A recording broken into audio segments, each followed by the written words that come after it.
जय हिंद, वंदे मातरम। आज का आपका क्लास होने वाला है बिहार डीएलडी के लिए।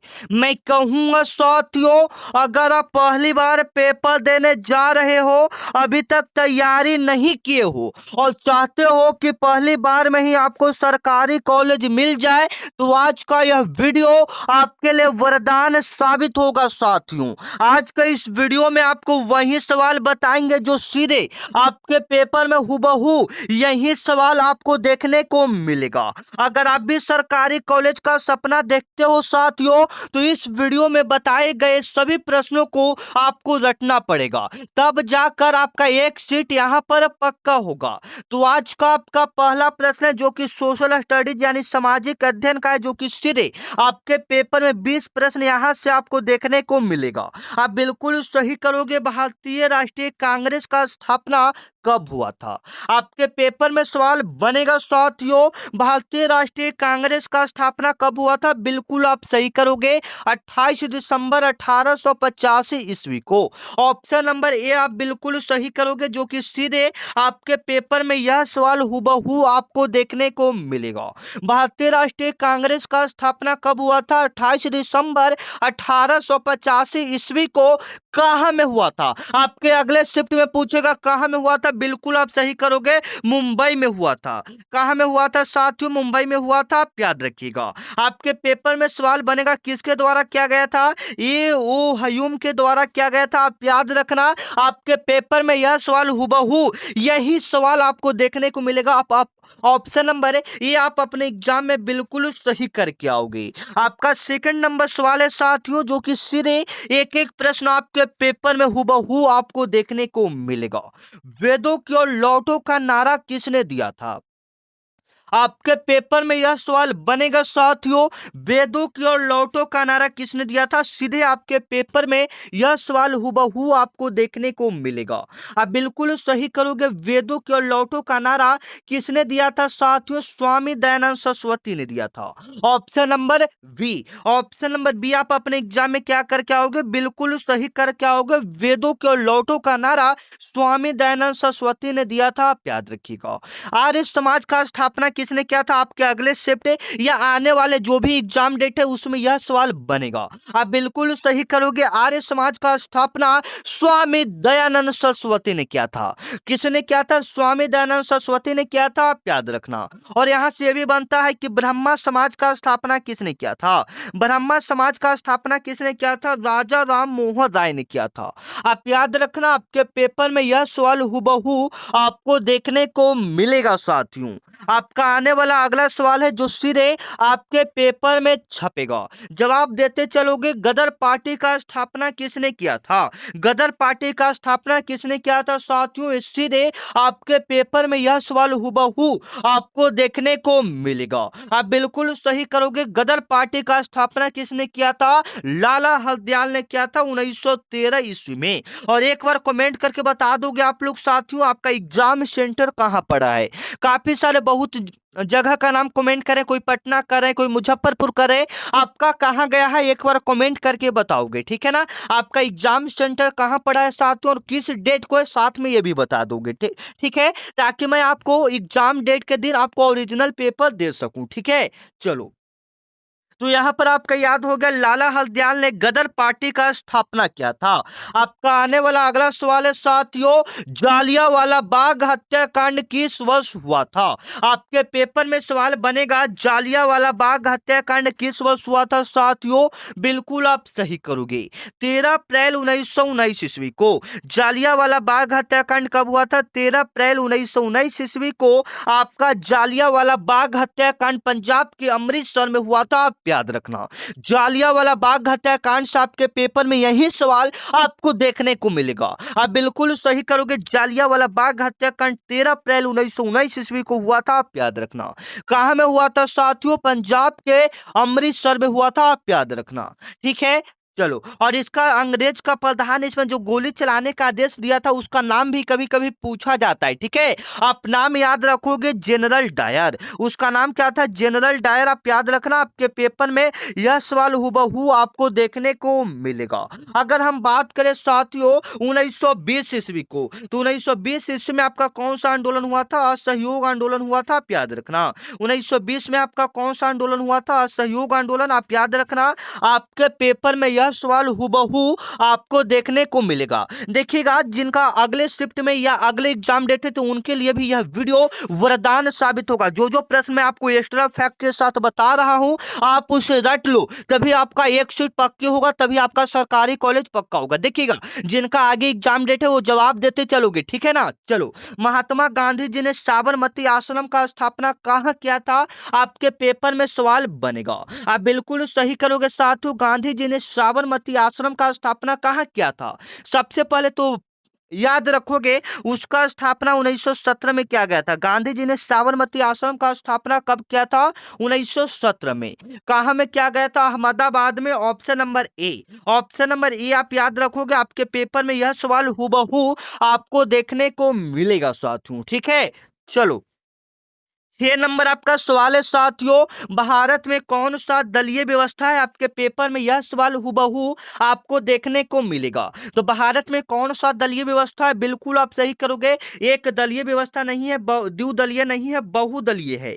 ऑप्शन नंबर सी आप क्या करोगे, बिल्कुल सही करोगे, जो कि सीधे आपके पेपर में यह सवाल आपको हुबहू देखने को मिलेगा साथियों। भारत में कौन सा दलीय व्यवस्था है, बहुदलीय व्यवस्था है। चलो, आपका आने वाला अगला सवाल है साथियों, लोकतंत्र का प्राण किसे कहा जाता है, आपके पेपर में सवाल बनेगा। आप बिल्कुल अपने एग्जाम में सरकार सही करके आओगे साथियों। लोकतंत्र का प्राण किसको कहा जाता है, संविधान को कहा जाता है, नहीं। किसको कहा जाता है, राजनीतिक दल को कहा जाता है। Option number D. आप अपने एग्जाम में ऑप्शन नंबर डी क्या करके आओगे, बिल्कुल सही करके आओगे। लोकतंत्र का प्राण किसे कहा जाता है, राजनीतिक दल को कहा जाता है, ठीक है ना। चलिए, और जो बच्चा अभी तक चैनल को सब्सक्राइब नहीं किया है, प्लीज रिक्वेस्ट है चैनल को आप सब्सक्राइब कर लो, क्योंकि अभी जो भी नई नई वैकेंसी आने वाली है साथों उसका क्लास इसी चैनल पर चलेगा, ठीक है। तो आप लोग चैनल को सब्सक्राइब करके रखोगे, जैसे में बिहार पुलिस हो गया और भी नई नई वैकेंसी हो गया, तो उसका क्लास आपको इसी चैनल पर देखने को मिलेगा। इनमें कौन सा देश एक लोकतांत्रिक देश है, आपको बताना है कि इनमें ऐसा कौन सा देश है जो लोकतांत्रिक देश है। लोकतांत्रिक मतलब कहने का मतलब लोगों का शासन वाला, तो चीन तो होगा नहीं, भारत आपका होगा। भारत कौन सा देश है, लोकतांत्रिक देश है। Option number B, option number B आप अपने एग्जाम में बिल्कुल सही करके आओगे। आपका आने वाला अगला सवाल है साथियों, विश्व का सबसे बड़ा लिखित संविधान किस देश के पास है। आपके पेपर में सवाल बनेगा कि विश्व का सबसे बड़ा लिखित संविधान किस देश के पास है, बिल्कुल सही करोगे साथियों, भारत के पास है। ऑप्शन नंबर सी, भारत के पास सबसे बड़ा लिखित संविधान है, ऑप्शन नंबर सी आप बिल्कुल सही करोगे, जो कि सीधे आपके पेपर में यह सवाल आपको देखने को मिलेगा। आपका सेकंड नंबर सवाल है साथियों, 10 नंबर सवाल आप देखोगे, लोकसभा में बहुमत दल का नेता कौन होता है। लोकसभा में बहुमत दल का नेता कौन होता है साथियों, आपके पेपर में यह सवाल आपको देखने को मिलेगा। आप बिल्कुल सही करोगे साथियों, लोकसभा में बहुमत दल का नेता जो होता है वह होता है प्रधानमंत्री। Option number B, option number कौन सा सही करोगे, ऑप्शन नंबर बी आप बिल्कुल सही करोगे, जो कि सीधे आपके पेपर में यह सवाल आपको देखने को मिलेगा।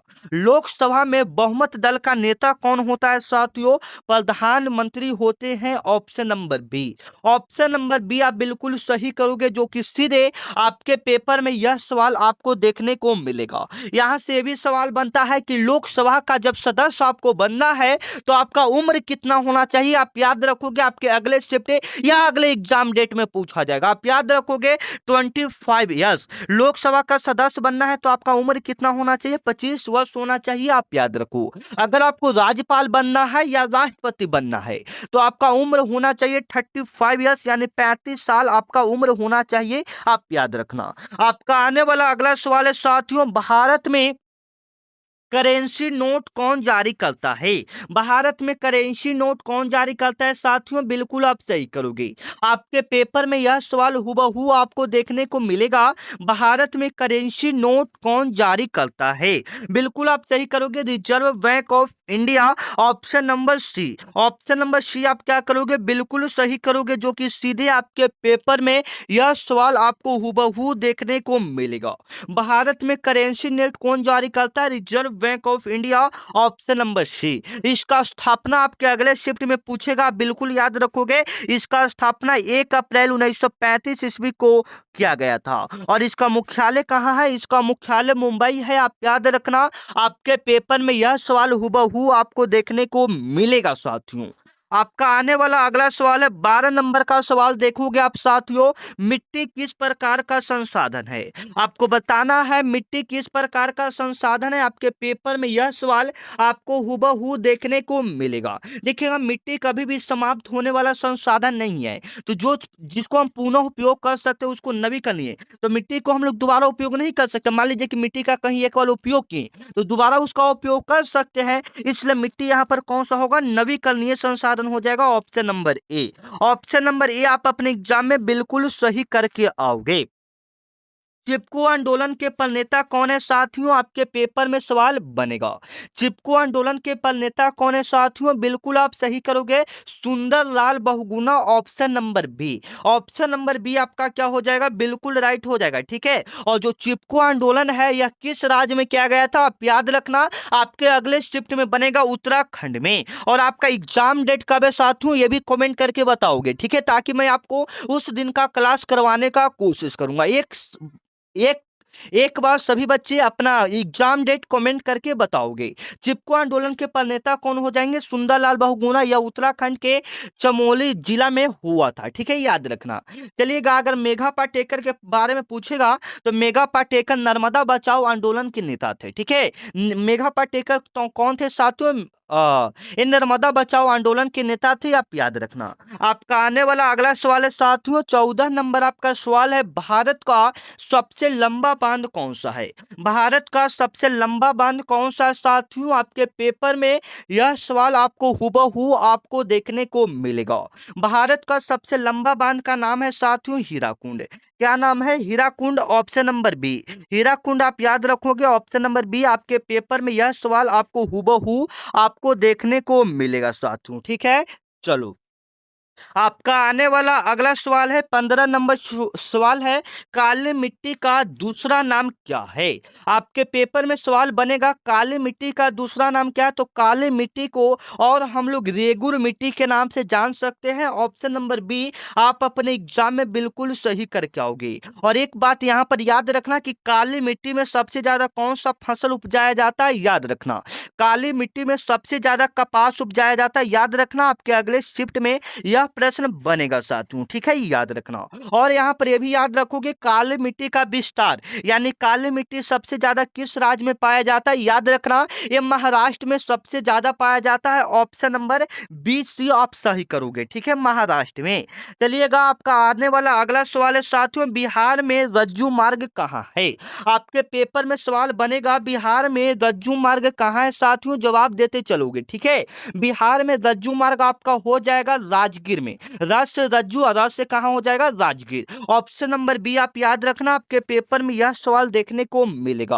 आपका आने वाला अगला सवाल है साथियों, इनमें कौन सा राज्य चाय का सबसे बड़ा उत्पादक है? आपको बताना है, ये 4 ऑप्शन दिया है, 4 राज्य का नाम दिया है और आपको बताना है कि ये 4 राज्यों में सबसे ज्यादा चाय का उत्पादन कहाँ होता है। तमिलनाडु में चाय का उत्पादन नहीं होता है, पश्चिम बंगाल में नहीं होता है, केरल में नहीं होता है, असम में आपका चाय का सबसे ज्यादा उत्पादक होता है। Option number A. Option number A आप क्या करोगे? बिल्कुल सही करोगे, जो कि सीधे आपके पेपर में यह सवाल आपको देखने को मिलेगा साथियों। आपका 18 नंबर सवाल है साथियों, भारत का प्रथम परमाणु विद्युत गृह कहाँ स्थित है? आपके पेपर में यह सवाल आपको देखने को मिलेगा साथियों, ठीक है। आप याद रखोगे, भारत का प्रथम परमाणु विद्युत गृह ये कहाँ में स्थित है? तारापुर। Option number C. ये कहाँ में स्थित है? तारापुर में। ऑप्शन नंबर सी आप याद याद रखना आपके पेपर में ये सवाल बनेगा। और तारापुर कहाँ में है? महाराष्ट्र में। आप याद रखना आपके पेपर में यह सवाल देखने को मिलेगा। आपका आने वाला अगला सवाल है साथियों, सुनामी किस स्थान पर आती है? बिल्कुल आप सही करोगे। सुनामी किस स्थान पर आती है? सुनामी जो आएगा जमीन पर तो आएगा नहीं, तो एक गलत हो जाएगा। ऑप्शन नंबर आकाश में तो आएगा नहीं, समुद्र में। कहां पर आता है सुनामी? कहां पर आता है? समुद्र में। जब समुद्र में भूकंप आता है तो सुनामी आता है, ठीक है, याद रखना। समुद्र में जब भूकंप आता है तो क्या आता है? सुनामी आता है। समुद्र में सुनामी आता है, ठीक है। जमीन पर नहीं आएगा, नहीं आकाश में आएगा। ऑप्शन नंबर सी आप बिल्कुल सही करोगे। चलिएगा, आपका आने वाला अगला सवाल है साथियों, रक्त और लौह की नीति का अवलंबन किसने किया था? आपके पेपर में सवाल बनेगा, रक्त और लौह की नीति का अवलंबन किसने किया था, मतलब रक्त और लौह का नीति किसने अपनाया था? आपके पेपर में यह सवाल बनेगा। बिल्कुल आप सही करोगे, बिस्मार्क। ऑप्शन नंबर सी आप क्या सही करोगे? ऑप्शन नंबर सी आप बिल्कुल सही करोगे, जो कि सीधे आपके पेपर में यह सवाल आपको देखने को मिलेगा साथियों, ठीक है, याद रखना, ठीक है। और जो बच्चा चैनल को सब्सक्राइब नहीं किया, चैनल को सब्सक्राइब करके व्हाट्सएप ग्रुप को ज्वाइन कर लेगा। अगर आप व्हाट्सएप ग्रुप को ज्वाइन करना चाहते हैं तो यह मेरा व्हाट्सएप नंबर है 9334517119, ठीक है। इस पर आपको क्या करना है? बिहार डीएलएड लिखकर मैसेज करना है। इसमें जुड़ने से फायदा आपको क्या होगा साथियों? सबसे पहले तो जो भी नई क्लास होगी आपको पहले पता चलेगा, जो भी क्लास का पीडीएफ रहेगा आपको ग्रुप में पता चलेगा, एवं जो भी नई वैकेंसी आएगी सबसे पहले आपको ग्रुप में पता चलेगा। तो आप इस ग्रुप में जुड़ना चाहते हैं तो आप इस नंबर पर बिहार डीएलएड लिखकर मैसेज कीजिएगा। अब चलिए हम लोग हिंदी की ओर चलते हैं। हिंदी से आपके पेपर में 25 सवाल हूबहू यहीं से आपको देखने को मिलेगा, ठीक है। चलिए तो आ जाते हैं हिंदी की ओर, सारे प्रश्नों को देख लेते हैं जो सीधे आपके पेपर में बनेगा।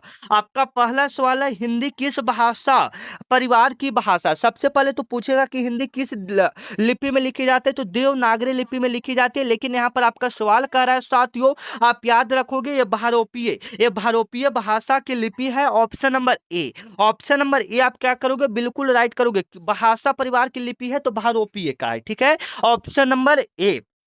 चलिएगा, वर्णों के समूह को क्या कहते हैं? आपके पेपर में सवाल बनेगा। वर्णों के समूह को हम लोग क्या कहेंगे? आप लोग कमेंट में जवाब दोगे, बिल्कुल आप सही दोगे। वर्णों के समूह को वर्णमाला कहते हैं। Option number B, option number B आप क्या करोगे? बिल्कुल सही करोगे, जो कि सीधे आपके पेपर में यह सवाल आपको हुबहू देखने को मिलेगा साथियों।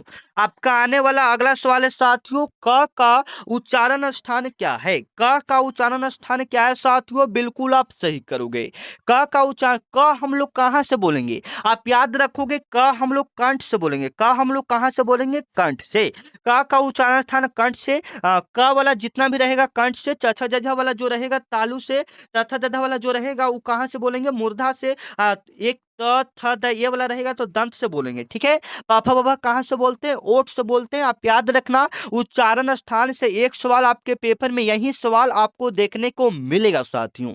आपका आने वाला अगला सवाल है, य का उच्चारण स्थान बताइए। देखिए, य का उच्चारण स्थान आपके पेपर में बनेगा। बिल्कुल आप सही करोगे। य का उच्चारण स्थान क्या है साथियों? तो य हम लोग जो बोलते हैं तालु से बोलते हैं। ऑप्शन नंबर ए, य हम लोग कहां से बोलते हैं? तालु से बोलते हैं। आप याद रखना, आपके पेपर में यह सवाल आपको देखने को मिलेगा। संज्ञा के कितने भेद होते हैं साथियों? आपके पेपर में सवाल बनेगा। आप बिल्कुल सही करोगे। 5 नंबर का सभी बच्चे का जवाब कमेंट में आना चाहिए, ठीक है, सही सही।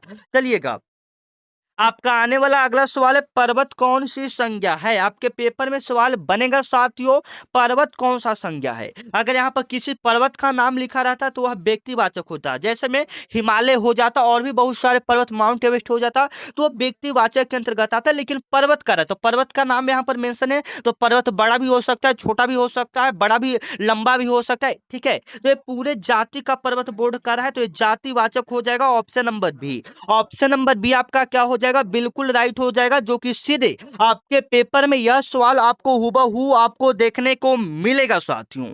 आपका आने वाला अगला सर्वनाम के कितने भेद होते हैं? आपके पेपर में सवाल बनेगा। आप बिल्कुल सही करोगे, बिल्कुल इजी लेवल का सवाल है, तो आपका जवाब कमेंट में आते रहना चाहिए साथियों। सर्वनाम के 6 भेद होते हैं। ऑप्शन नंबर बी बिल्कुल सही करोगे।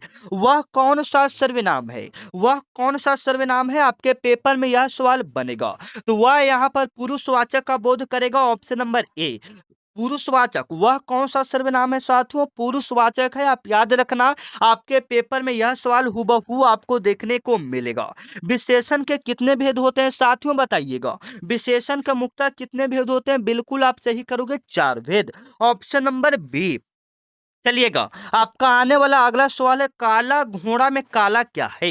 आपको बताना है कि काला घोड़ा एक वाक्य दिया हुआ है, इसमें काला आपका क्या है? तो काला ये घोड़ा का विशेषता बतला रहा है। घोड़ा का क्या बतला रहा है? विशेषता बतला रहा है कि जो घोड़ा जो है से कैसा है? काला है। तो काला यहाँ पर जो विशेषता बतलाता है वह विशेषण होता है। Option number C. Option number C आप क्या करोगे? बिल्कुल सही करोगे, जो कि सीधे आपके पेपर में यह सवाल आपको हूबहू देखने को मिलेगा साथियों। आपका आने वाला अगला सवाल है, बिल्कुल अच्छे से कवर करोगे। क्रिया के मूल रूप को क्या कहते हैं? आपके पेपर में सवाल बनेगा। क्रिया के मूल रूप को हम लोग क्या कहते हैं? धातु कहते हैं, आप याद रखना। क्रिया के मूल रूप को क्या कहते हैं? धातु कहते हैं। हिंदी में धातु कहते हैं। ऐसे धातु का परिभाषा अलग होता है, लेकिन हिंदी में इसको हम लोग क्या कहते हैं? धातु कहते हैं। आपका 12 नंबर सवाल है साथियों, जो सीधे आपके पेपर में आएगा। राम आम खाता है या में कौन सा वाच्य है? राम आम खाता है, इसमें कौन सा वाच्य है साथियों? बिल्कुल सही करोगे, कृतवाच्य। Option number A. Option number A आप बिल्कुल सही करोगे, जो कि सीधे आपके पेपर में सवाल बनेगा। पुस्तकालय में कौन सा संधि है साथियों? आपके पेपर में सवाल बनेगा। आप बिल्कुल सही करोगे, पुस्तकालय में आपका होना चाहिए साथियों दीर्घ संधि। पुस्तकालय कौन सा संधि हो जाएगा? दीर्घ संधि, आप याद रखना।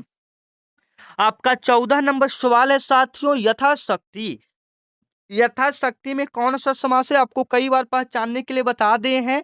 यथाशक्ति अभिभाव समास हो जाएगा। Option number B. आपका आने वाला अगला सवाल है, दशानन में कौन सा समास है साथियों?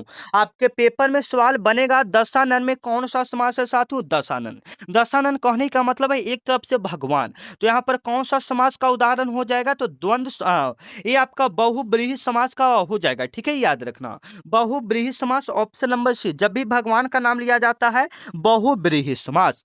आपका आने वाला अगला सवाल है, आग का पर्यायवाची शब्द क्या होता है?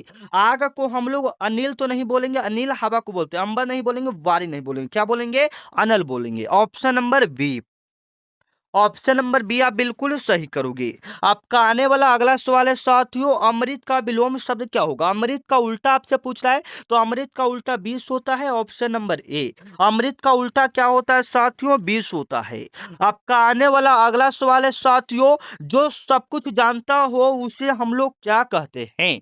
जो सब कुछ जानता हो उसे हम लोग सर्वज्ञ कहते हैं। Option number B. आपका 19 नंबर सवाल है साथियों, हाथ मलना मुहावरे का अर्थ क्या है? आपके पेपर में सवाल बनेगा साथियों, हाथ मलना मुहावरे का अर्थ क्या है? पछताना। Option number A. Option number A आप क्या करोगे? बिल्कुल सही करोगे, जो कि सीधे आपके पेपर में यह सवाल हूबहू आपको देखने को मिलेगा। आसमान पर चढ़ना मुहावरे का क्या अर्थ है साथियों? आसमान पर चढ़ना मुहावरे का अर्थ क्या है साथियों? अत्यधिक प्रशंसा करना। Option number C. Option number C आप क्या करोगे? बिल्कुल सही करोगे, जो कि सीधे आपके पेपर में यह सवाल आपको हुबहू देखने को मिलेगा। शुद्ध वाक्य कौन सा साथियों? तो ये वाला उज्जवल देखिए, उसमें लिखा ही है कि सही बोलता नहीं। आपका आने वाला अगला सवाल है, रामचरितमानस किस भाषा में लिखा गया है? अवधी भाषा में। Option number B. हिंदी दिवस कब मनाया जाता है साथियों? बिल्कुल आप सही करोगे, 14 सितंबर को आपका हिंदी दिवस मनाया जाता है, याद रखना। ऑप्शन नंबर ए। आपका आने वाला अगला सवाल है साथियों, कवि का स्त्रीलिंग रूप क्या होगा? कवि का स्त्रीलिंग रूप क्या होगा साथियों? बिल्कुल सही करोगे, कवि को हम लोग कवित्री बोलते हैं। ऑप्शन नंबर ए। आपका आने वाला 25 नंबर सवाल है साथियों, आकाश का सही संधि विच्छेद क्या होगा? आकाश का सही संधि विच्छेद हम लोग क्या करेंगे साथियों, बताइएगा। आकाश का यह संधि नहीं है, यह एक मूल शब्द है, इसका संधि विच्छेद नहीं होगा। चलिए मिलता है नेक्स्ट वीडियो में, तब तक के लिए जय हिंद, वंदे मातरम। चैनल को आप लोग सब्सक्राइब करना नहीं भूलिएगा। धन्यवाद। मिलता है नेक्स्ट वीडियो में, तब तक के लिए जय हिंद, वंदे मातरम।